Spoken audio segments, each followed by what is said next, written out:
Welcome to the Salmon Runs YouTube. Enjoy the video.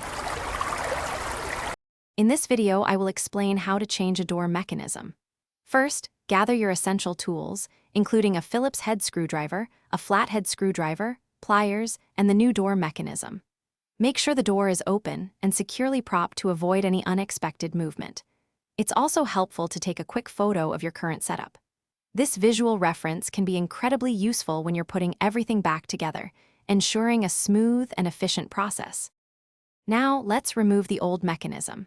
Begin by unscrewing all visible screws on the door handle or knob, typically 2 to 4 screws.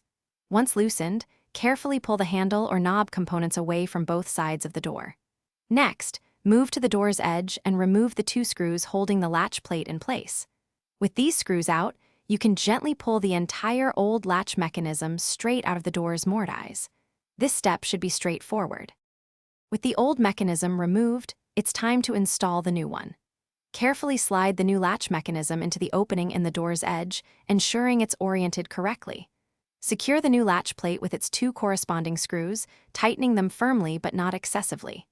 Next, align the new handle or knob components on both sides of the door, making sure the spindle engages properly.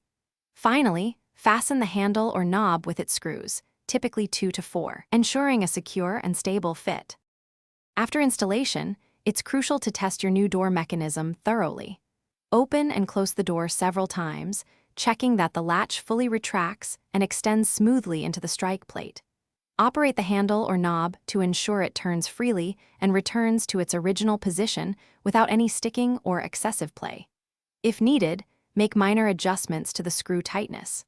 A properly installed mechanism should feel solid and operate effortlessly, providing reliable security and function for years to come. Thanks for watching. Consider subscribing if we helped you.